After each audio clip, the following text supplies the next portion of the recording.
Caros amigos e amigas que nos acompanham pelo nosso Facebook, muito boa noite a vocês todos. Estamos começando a nossa reflexão de hoje. Como eu, no sábado, fiz uma reflexão e houve muitas perguntas, mas eu não tive tempo de responder as perguntas e não tive e-mail também, porque estava sozinho. Então, preferi hoje fazer uma reflexão respondendo as dúvidas que muitas perguntas que as pessoas mandaram, ok? Então, vamos fazer isto hoje, ok? Muito boa noite a vocês que já estão entrando aí na nossa conversa. Estou vendo aí a Mônica, a Denise, Jéssica. Quero convidar vocês, sempre como nós fazemos, começando rezando. Porque sem a graça de Deus, sem a sua bênção, não adianta a gente trabalhar. Um livro muito interessante de um monge chamado Dom Jean-Baptiste Chotard, um livro chamado A Alma de Todo Apostolado, um livro maravilhoso. Ele fala o seguinte: mais do que a gente buscar as obras de Deus, a gente tem que buscar o Deus das obras, o Senhor das obras. Então vamos rezar. Convido a você para se colocar na presença de Deus. A primeira coisa para a gente rezar é se colocar na presença de Deus. Deus está presente em toda parte, é onipresente e está dentro de nós, na nossa alma, ok? Porque somos templos do Espírito Santo. Em nome do Pai, e do Filho, e do Espírito Santo. Amém. Vinde, Espírito Santo, enchei os corações dos vossos fiéis, acendei neles o fogo do vosso amor. Enviai, Senhor, o teu Santo Espírito, tudo será criado, renovareis a face da terra. Oremos, ó Deus, que instruíste os corações dos vossos fiéis. Fazei que apreciemos retamente todas as coisas, nesta noite, segundo o mesmo Espírito, e gozemos sempre, Senhor, da sua consolação. Por Cristo nosso Senhor. Amém. Senhor, que tudo seja para a vossa maior glória, para a edificação da igreja, para a salvação das almas, Senhor. E que Nossa Senhora interceda por nós. Ave Maria, cheia de graça, o Senhor é convosco. Bendita sois vós entre as mulheres, e bendito é o fruto do vosso ventre, Jesus. Santa Maria, Mãe de Deus, rogai por nós, pecadores, agora e na hora de nossa morte. Amém. Glória ao Pai, ao Filho e ao Espírito Santo, como era no princípio, agora e sempre. Amém. São José, rogai por nós. Em nome do Pai, do Filho e do Espírito Santo. Amém. Bem, irmãos, então vamos responder as perguntas. Já tem aqui as perguntas que eu coletei do programa de sábado e vamos então a elas. O Ayrton Alves pergunta o seguinte: professor, é permitido padres não usarem roupa clerical? Aí ele põe entre aspas, andar na moda. E ainda postar em redes sociais fotos usando somente sunga de banho em praias e clubes. O Ayrton, eu vou dar a minha opinião. Vocês sabem, eu já sou da geração bem antiga, já estou aí com 68 anos, né? Mas a igreja diz o seguinte: o que está no Código de Direito Canônico? Que o padre deve usar a chamada veste sacerdotal, que pode ser a batina ou pode ser o clergyman. Clergyman é aquele colarinho branco. Isto é determinação. E a CNBB, com aval da Santa Sé, determinou que no Brasil o padre deve usar ou a batina ou o clergyman. Então eu penso que os padres deveriam obedecer isso. Agora, a questão do padre viver na moda, quem vive no clergyman não vai viver nunca na moda, ok? E é bom que o padre vai gastar pouco dinheiro, porque o clergyman é uma roupa simples, não é? Que ele não vai gastar muito dinheiro com isso. E essa questão de postar nas redes sociais o padre com sunga em praia, realmente isso eu não vejo sentido nenhum. Eu acho que isso não é uma coisa boa para o sacerdote. O sacerdote é um homem de Deus, um homem consagrado a Deus. Eu penso que o sacerdote não pode viver uma vida como uma pessoa secular comum. É o meu ponto de vista, ok? José Luiz Egues, professor, Jesus Cristo irá vir julgar os vivos e os mortos. Sim, isso está no credo, né? Os discípulos estão esperando para serem julgados e serem salvos, ou eles se encontram no reino de Deus? Como está o ladrão crucificado no paraíso? Veja, o que a igreja nos ensina? Cada um de nós, quando morre, é julgado por Deus imediatamente após a morte. Isso está no Catecismo da Igreja, bem claro, lá por volta do parágrafo 1037, por ali, ok? E aí já está definida a sorte eterna da pessoa. Do juízo particular, ou ela vai para o céu direto, ou vai para o purgatório completar a sua santificação, se ela morreu na amizade de Deus, mas não está perfeitamente santificada, ou se ela rejeitou Deus radicalmente, ela mesma se afasta de Deus e vai viver sem Deus eternamente, o que a igreja chama de inferno. Bom, Jesus voltará no fim dos tempos para julgar os vivos e os mortos. O que a igreja ensina? Todos ressuscitarão quando Cristo voltar. E haverá o juízo final. Mas o juízo final ele não vai mudar o juízo particular. Será apenas uma ratificação do juízo particular. Só que será um juízo diante de toda a humanidade. Não é mais um juízo particular, é um juízo universal. Por quê? Porque Deus fará toda a justiça com todos. Algo que é inimaginável para nós. Só Deus é capaz de um julgamento desta ordem. Aí ele pergunta como é que está o ladrão. O ladrão está no céu, que Jesus disse a ele, né? Ainda hoje você estará comigo no paraíso. Então, o bom ladrão, a igreja chama inclusive de São Dimas, está no paraíso, ok? A alma, o corpo está ainda na terra e o corpo vai ressuscitar no último dia. O único corpo que já ressuscitou é o de Nossa Senhora. É o único que está também no céu com Jesus. Zélia Passos. Eu gostaria de saber que providência a Canção Nova vive.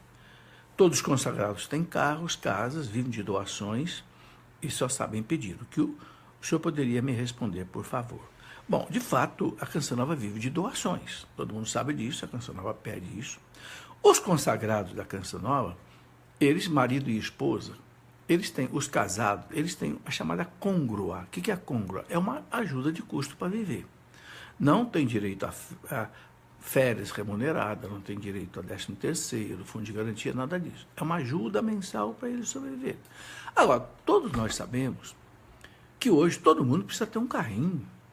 O carro é uma necessidade, hoje urgente, a Canção Nova é imensa. Esses consagrados da Canção Nova viajam.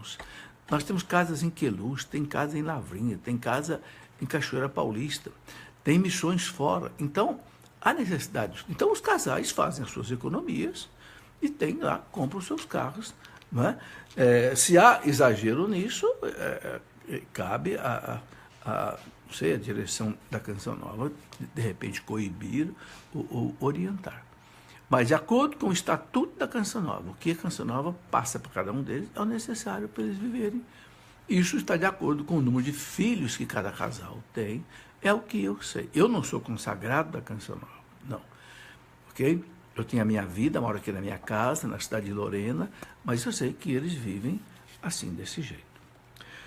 Lúcia Buna, professor, casamento depois de mortos tem validade? Pois hoje vi no noticiário de um casal que morreu por esses dias e juntaram os caixões, daí simbolizava o casamento. Não, Lúcia, para nós, veja bem, nenhum sacramento da igreja pode ser aplicado a uma pessoa que já morreu.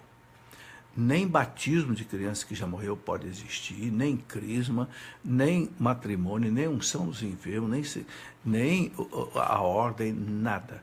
Os sacramentos são só para as pessoas vivas. Por exemplo, se acontece um aborto, a criança está abortada, a enfermeira cristã não sabe se a criança está viva ou não, ela pode fazer o batismo sob condições. Ela pode dizer o seguinte: se você está viva, eu te batizo, em nome do Pai, do Filho e do Espírito Santo, amém. E joga um pouquinho de água na cabeça do feto abortado 3 vezes, ok? Muito bem. Não pode haver sacramento para pessoas mortas. Rosimeire Arruda Sampaio, tem um tal de coaching? O que é isso? Rosimeire, eu não sou especialista em coaching. Coaching hoje está na moda, todo mundo está falando em coaching. É um jeito da pessoa se promover, se relacionar bem com os outros. Nas empresas estão aplicando isso para tudo que é lado. Agora, do pouco que eu já li de coaching, já conversei com pessoas, eu penso que quem quer buscar um crescimento espiritual não é através do coaching. Crescimento espiritual é através do estudo da palavra de Deus, da meditação da palavra de Deus e da ascética. Ascético que é uma vida de oração, de penitência, de sacramentos, ok? Eu me preocupa muito os católicos que querem buscar essas novidades, coaching, meditação transcendental, não sei, outras coisas que estão rodando por aí, não sei o que, zen, sabe? Isso não tem nada a ver com a nossa fé católica. Os santos nunca buscaram essas coisas. Os santos buscaram o quê? Meditação na palavra, boa reflexão em bons livros, a vida ascética de jejum, de esmola, de oração, sabe? Na vida espiritual nós não devemos correr atrás dessas coisas. Nós não precisamos disso. É o meu sentimento, ok? Concordo perfeitamente quem queira discordar de mim. Inês Bergamin de Campos, se a RCC é aceita pelo Papa, porque tem muitos padres que não a aceitam? Ô Inês, eu acho que é porque muitos padres não conhecem bem a RCC, não participaram de um seminário de vida no Espírito, ou de uma experiência de oração no Espírito Santo, entendeu? Então, muitas vezes tem assim uma resistência, não é? Eu vejo que tem 3 tipos de padres com relação à RCC. Tem um padre que gosta, abraça a RCC e vive dela. Tem um padre que não gosta, mas não proíbe, não ataca, não cria dificuldade para a RCC. E tem aqueles que são contra. Bem, aqueles que são contra, eu penso que nós temos que amá-los, temos que orar por eles, temos que tentar levá-los a conhecer a RCC, porque de fato todos os papas aprovaram a RCC. Eu estou na RCC há mais de 40 anos. Paulo VI aprovou, foi o primeiro Papa. Depois João Paulo II aprovou. Bento XVI aprovou. O Papa Francisco aprovou. Não há como negar a beleza da renovação carismática católica, que trouxe tanta gente de volta para a igreja, que reúne milhares de pessoas, criou as comunidades de vida de aliança, como a Canção Nova, o Shalom, o Obra de Maria, que são verdadeiras congregações atuais, né, que evangeliza tanta gente, sabe? Eu penso que hoje alguém querer condenar a renovação carismática seria tão pecado quanto o Espírito Santo. Porque o que é o pecado contra o Espírito Santo? É você ver a obra de Deus, ver a graça de Deus e você se fechar com relação a isso. Não foi isso que Jesus contou? Ele estava expulsando um demônio, os fariseus viram que era uma obra maravilhosa, de misericórdia, e começaram a dizer que ele estava expulsando o demônio por obra do Beelzebu. Quer dizer, fecha o coração contra o fruto que Deus está mostrando através da sua graça. É um pecado contra o Espírito Santo. Então, a gente não pode não pode condenar aquilo que nós estamos vendo os frutos maravilhosos. Não é? Porque Jesus diz, é pelos frutos que conhecereis a árvore. Ok? Pode haver erro na renovação, assim, não na renovação em si, mas nas pessoas. Porque a renovação, como ela é um movimento aberto ao povo, na renovação entra de tudo. As pessoas mais humildes, mais simples, olha, até algumas pessoas meio perturbadinhas. Mas por quê? Porque a renovação acolhe. Os grupos de oração acolhem. Entende? A gente entende isso também. Não há seleção de pessoas para entrar na renovação carismática, então qualquer um entra. São open doors, portas abertas. É por isso que muitas vezes encontra uma pessoa ali que tem problema, que tem angústia, que às vezes se desespera, às vezes faz coisa errada. Temos que ter equilíbrio, paciência e ajudar essas pessoas. Bem, Fábio Maciel, professor, qual a sua opinião sobre as SEBs na igreja atualmente? SEBs é comunidade eclesiais de base. O perigo do marxismo na igreja. Bom, nós vimos aí recentemente, semana passada, o 14º chamado Intereclesial, que foi o encontro das comunidades eclesiais de base que aconteceu em Londrina. Bom, as comunidades eclesiais de base, elas são boas, são aprovadas pela igreja, mas tem uma coisa que não tem como escapar. Elas se tornaram comunidades políticas de base, extremamente influenciadas, né, pelo Partido dos Trabalhadores. Enfim, isso é público e notório, não tem como negar isso. Há mais de 30 anos atrás, um bispo aqui da minha cidade, que já faleceu, ele disse para mim uma vez, Felipe, as comunidades eclesiais de base se transformam em comunidades políticas de base. Isso há 30 anos atrás. E continuam. O que acontece, na verdade, é que as comunidades eclesiais de base foram dominadas pela teologia da libertação. Então, você entender tudo que acontece hoje nas comunidades eclesiais de base, por exemplo, esse evento que houve lá em Curitiba, com faixas políticas, não é? Via sacras aí, enaltecendo algumas figuras políticas aí do PT e etc. Eu não quero entrar nesse detalhe, não é? Porque isso está na internet aí, amplamente, as pessoas podem ver. Eu quero colocar o que está por baixo disso. O que está por baixo disso é a teologia da libertação. Há muito tempo eu escrevi esse livro, Teologia da Libertação. Aqui eu coloco, então você está vendo um org aí, org quer dizer organizador. Eu apenas coletei uma série de artigos, principalmente do Papa Bento XVI e outros cardeais, isso desde 1980, que mostram o perigo da teologia da libertação de cunho marxista. Eu quero resumir aqui rapidamente o que é a teologia da libertação e que é o que está subjacente no trabalho das SEBs. A teologia da libertação é uma teologia que ela prosperou aqui na América Latina para tentar resolver o problema do pobre, do oprimido, etc., da injustiça social. Só que os autores da teologia da libertação, por exemplo, Leonardo Boff, Frei Beto, Gutierrez, lá do Peru e etc., os teólogos da libertação, chegaram à seguinte conclusão: o mundo está mal, existe muita injustiça, não é por causa do pecado das pessoas, é por causa das instituições, das estruturas que estão dominadas pelo pecado. Então, nós temos que mudar as estruturas da nação. Para mudar as estruturas, nós temos que agir politicamente, porque é a política que define toda a sistemática. Então, aí está o primeiro grande erro. Não, Jesus diz o problema é o pecado que está em nós. O pecado que está nas estruturas sociais é consequência do pecado que está em nós.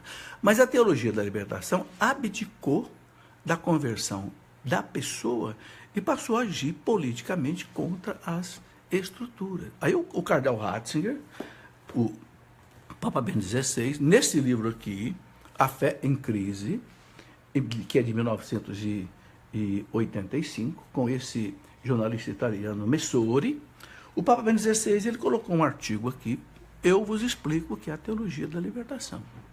E ele fala o seguinte, é um perigo. Por quê? Porque ela anula a redenção de Jesus Cristo e passa o homem ser o salvador do próprio homem. É pela prática que o homem, na luta política, é que vai se salvar. Ou seja, abdica da redenção de Jesus Cristo. Então o Papa diz o seguinte, a teologia da libertação, ela revira a fé cristã no avesso. Ele chega a dizer o seguinte, é a pior de todas as heresias que já houve na igreja. Veja, eu estou falando da teologia da libertação de cunho marxista. O Papa João Paulo II diz que tem uma teologia da libertação boa. É a libertação, segundo o ensino o magistério da igreja, segundo o ensino a doutrina social da igreja. Mas os adeptos da teologia da libertação marxista não querem saber disso. Não querem saber de doutrina social da igreja, nada disso. Querem partir para a luta, não é, política, jogando aí rico contra pobre. Então você vê aí questões de invasões de terra, invasões de prédio, e essas coisas todas, é nessa linha. Ou seja, o homem é que salva o homem. Isso é uma heresia tremenda, o homem não pode se salvar. O único salvador é Jesus Cristo. E aí o Papa Bento coloca exatamente isto, né? O cristianismo é revirado no avesso. Muda-se todo o cristianismo. Se mantém as palavras, se mantém, vamos dizer assim, as estruturas, mas, na verdade, o que acontece? Na verdade, acontece que fica um falso cristianismo. Muda a liturgia, muda a catequese, muda a moral, muda tudo. Olha, eu gostaria que você entrasse, por exemplo, no site Cleofas e procurasse ali essa matéria. Eu vos explico o que é a teologia da libertação. Aí é o Papa Bento XVI que vai te explicar. O que eu estou colocando aqui é resumidamente assim, muito pouco para você entender essa pergunta que me fizeram aqui das SEBs, né? Só para eu te dar essa explicação ao Fábio Maciel, entendeu? O Fábio, realmente é algo que o Papa Bento XVI chama de perigoso para a igreja. Ele fala, não é uma heresia como outra qualquer, é a pior que já houve. Porque enquanto as outras heresias atacavam um ponto da fé, ele fala, a teologia da libertação mina toda a fé. É um perigo, realmente. Veja, eu estou falando da teologia teologia, essa radical de cunho marxista. Bem, Fernanda Gomes Costa, como eu faço a minha matrícula para o curso de teologia? Olha, é o curso de teologia que eu dou à distância pelo meu site cleofas.com.br. Você encontra lá uma caixinha, né? Está lá assim, Escola da Fé Online. Clica ali tem todas as orientações, ok? Tem aula todo dia, de segunda a sexta-feira. Sexta-feira eu respondo as perguntas. Eu estou dando agora um curso bíblico dentro do curso de teologia, ok? Então, entra lá no site que você vai ter as orientações. Se tiver dificuldade, telefona para a editora. 12-3152-6566, ok? Alguém vai te orientar se você tiver dificuldade para se inscrever. Muito bem, aqui a pergunta do Ledi Machado. Professor, é verdade que além da vocação, o celibato só pode ser vivido por leigos virgens? Não, nada disso. Celibato é celibato, né? A pessoa pode ter tido um problema aí de, não sei, de pecado anteriormente, de vida sexual, pode ter celibato. Santo Agostinho era um homem pai solteiro, tinha o seu Adeodato, né, que morreu com 17 anos. Santo Agostinho se tornou celibatário, ok? E um grande santo doutor da igreja, então não tem problema nenhum, né? Gente, o perdão de Deus apaga tudo, não é? Apaga tudo que é pecado. Olinda, por que estão atacando igrejas ao redor do mundo? Olinda, realmente, estão atacando sacrários. Sabe, é aqueles que não aceitam a igreja. Porque a igreja não abre mão daquilo que Jesus ensinou. Então a igreja é vista assim como atrasada, porque a igreja não aceita aborto, não aceita o divórcio, não aceita casamento de pessoas do mesmo sexo, não aceita ideologia de gênero. Então, quem aceita essas coisas, fica inconformado com a igreja e começa a querer depredar as igrejas. Olha, mártir houve na igreja desde o primeiro século. Por quê? Porque não aceitavam a doutrina da igreja. E a igreja sempre vai ser perseguida. Quando Jesus foi apresentado no templo, a festa que nós celebramos agora, dia 2 de fevereiro, a apresentação de Jesus no templo, o que o velho Simeão disse para Maria? Este menino é colocado como um sinal de contradição. E a igreja também é sinal de contradição, porque a igreja é o corpo de Cristo que evangeliza o mundo. Então, a gente não deve se assustar, não. Evidentemente, a gente deve tomar as providências possíveis para que haja segurança nas igrejas.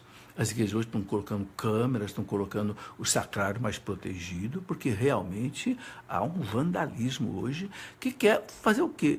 Quer amedrontar a igreja, quer hostilizar a igreja, quer desmoralizar a igreja, quer tirar a igreja de campo. Mas ninguém consegue, porque Cristo prometeu que a igreja nunca seria vencida. Ana Maria Monteiro, queria saber se é verdade que o Papa falou que a Eucaristia pode ser mordida. Hoje estou com 71 anos e sempre soube que a Eucaristia não deve ser mastigada. Só um instantinho.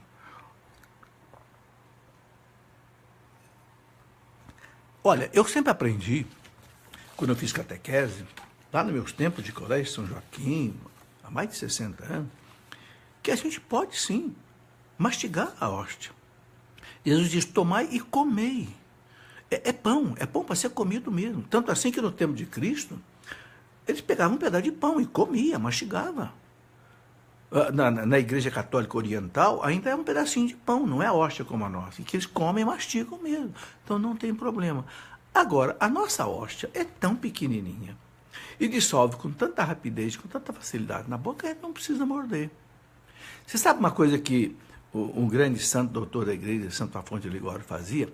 Ele pedia para as irmãs que preparavam as hóstias, fazer uma hóstia para ele mais grossinha um pouco, porque ele queria que a hóstia ficasse na boca dele mais tempo, porque ele queria ficar ali conversando com o Cristo mais tempo. Por quê? Porque a gente sabe o seguinte, a partir do momento que a hóstia se dissolveu no organismo, que não existe mais trigo, não existe mais o corpo de Cristo substancial.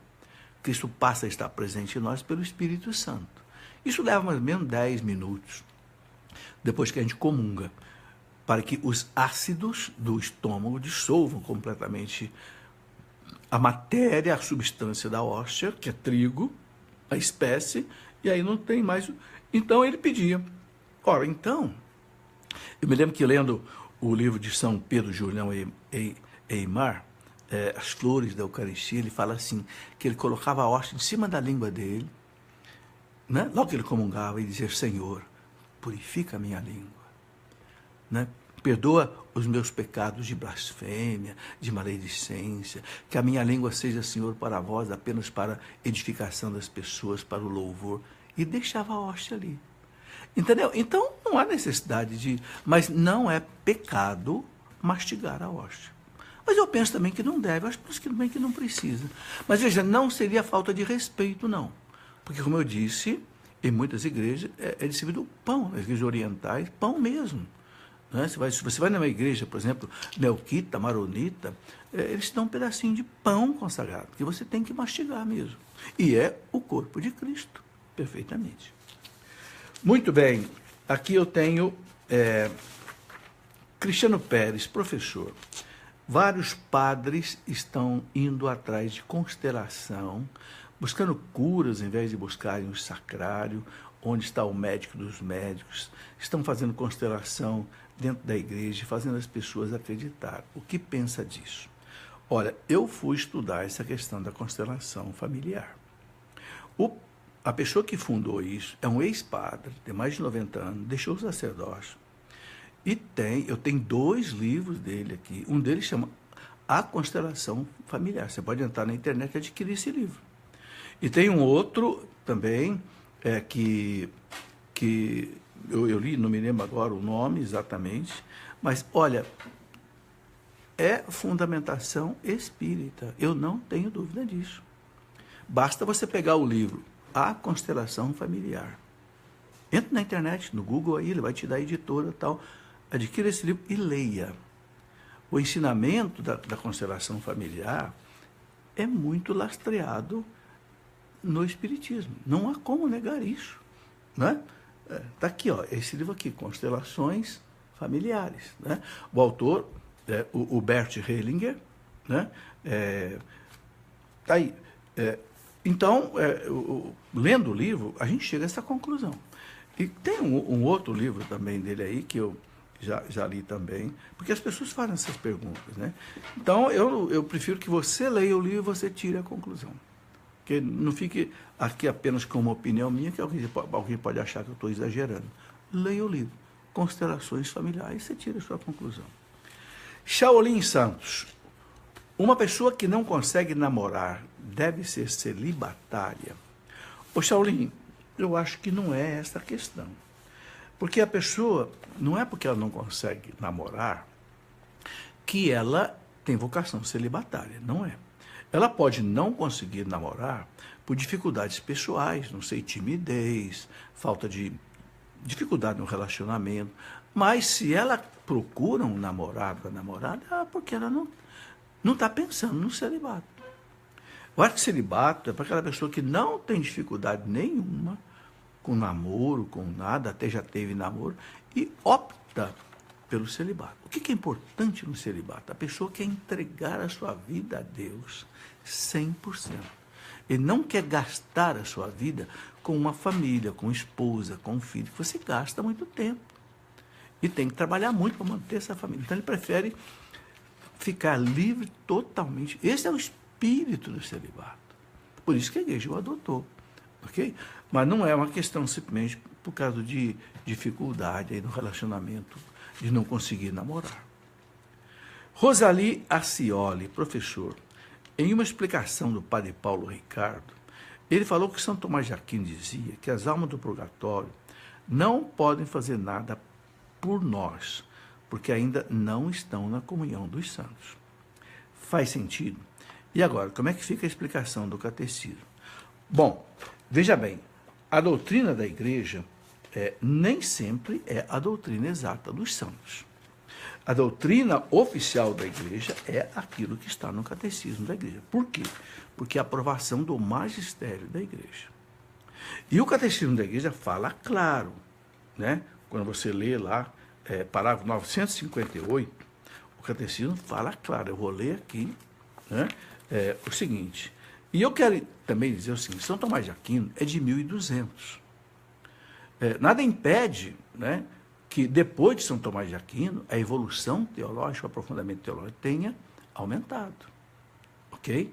Então, eu vou ler o que está aqui no parágrafo 958 do Catecismo, E é o que eu ensino para as pessoas. Quando ele fala aqui da comunhão com os falecidos, com os que já morreram, ele diz aqui no parágrafo 958, nossa oração por eles. Eles quem? Os falecidos. Evidentemente que estão no purgatório, ou que estão no céu, né? Pode não somente ajudá-los, claro que estão no purgatório, mas também tornar eficaz sua intercessão por nós. Então, o catecismo está dizendo o seguinte, que as almas do purgatório podem interceder por nós.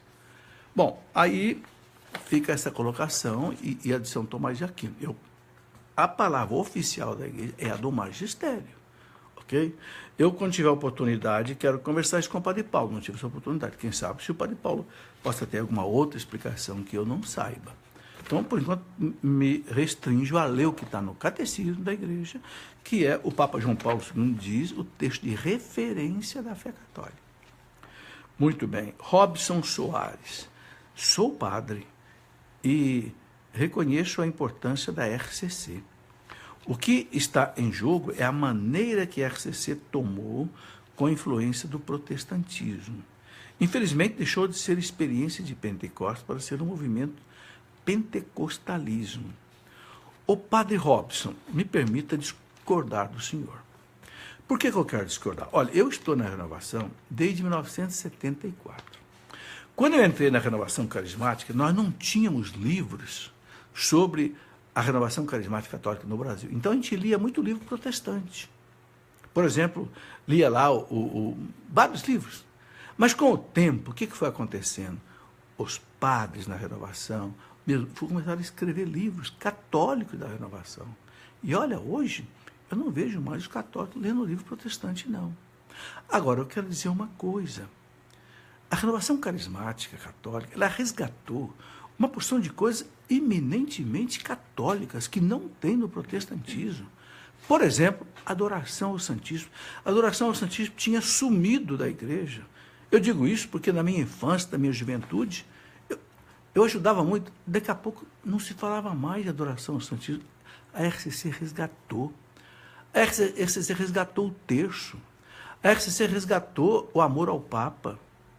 A RCC resgatou uma série de coisas, né, que não tem nada a ver com o protestantismo. Agora, se tem algumas coisas que vieram do protestantismo, foram coisas boas.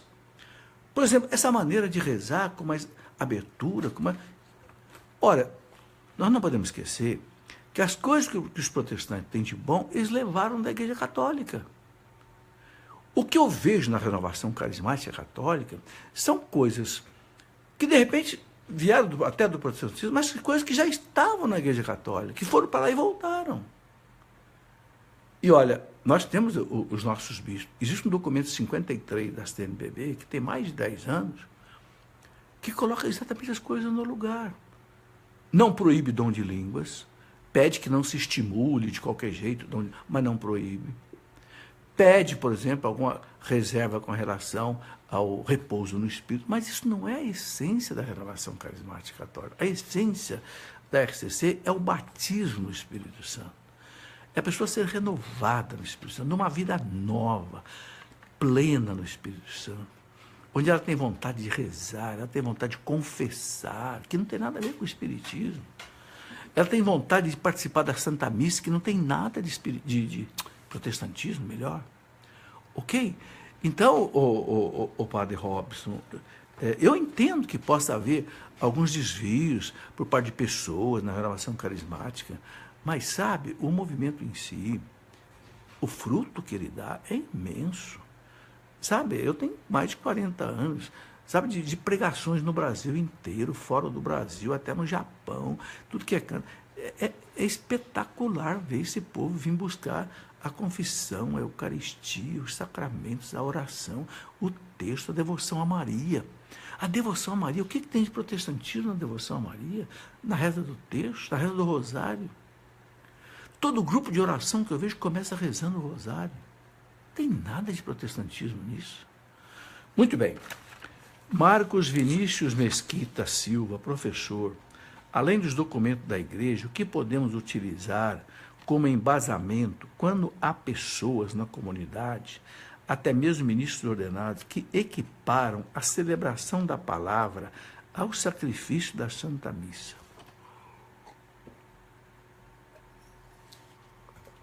O Marcos, uma pessoa que acha que a celebração da palavra tem a mesma validade da missa, é uma pessoa que não sabe nada de doutrina católica. Não sabe nada de Eucaristia. Por quê? Para que haja o sacrifício do Cristo do Calvário presente no altar, é preciso primeiro que você tenha um sacerdote. E segundo, que haja a consagração. Senão, a essência da missa, que é o que é a essência da missa? É a presentificação do sacrifício do Calvário.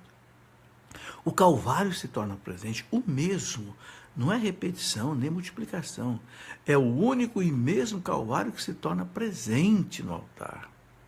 Mas para isso tem que ter o sacerdote, porque o Cristo falou para os seus discípulos na Santa Ceia: vocês fazei isto em memória de mim. Aí ele instituiu o sacerdócio cristão católico. Ora, na celebração da palavra, não tem sacerdote, não tem consagração, não tem o sacrifício do Cristo. É uma coisa boa? É uma coisa boa. Mas que só deve ser realizada num lugar onde não tem missa de jeito nenhum. E se a pessoa tem como ir na missa no domingo, ela não pode deixar de ir na missa no domingo com o sacerdote para ir na celebração da palavra. Sabe, houve um esvaziamento aí na missa, né?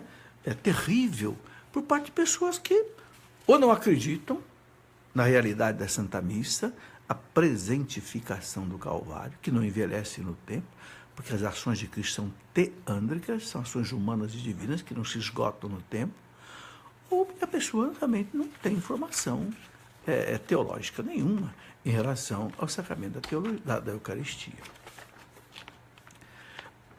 Dimas Novaes, professor, o que a Igreja Católica diz sobre os 1000 anos e o arrebatamento? Bom, Dimas, a Igreja, com relação aos 1000 anos, seguiu a orientação de Santo Agostinho. Houve uma heresia na Igreja, tá? Século IV, século V, o chamado milenarismo. Alguns achavam, interpretando erradamente o Apocalipse, aqueles 1000 anos, né, que o demônio estaria preso, depois seria solto, não sei o quê. Houve uma interpretação errada, condenada pela Igreja como heresia, que dizia que o Cristo ia voltar, ia viver 1000 anos aqui, haver uma bonança de 1000 anos, e depois, no final, é que haveria a parousia, o julgamento, etc., o final da história. A Igreja condenou o milenarismo.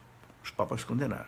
Então, qual é a definição da Igreja com relação a isto, né?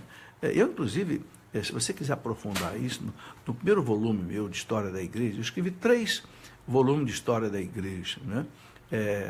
A História da Igreja Antiga, depois a Igreja Idade Média, Idade Moderna Contemporânea. Nesse primeiro volume, que é a História da Igreja Antiga, você encontra aí toda essa explicação do milenarismo, essa questão toda.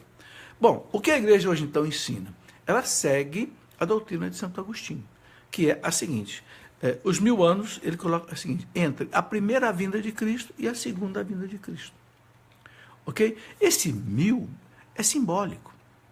A gente sabe que todo o Apocalipse ele é simbólico. O 1000 quer dizer o quê? Sinal de abundância, de tempo longo.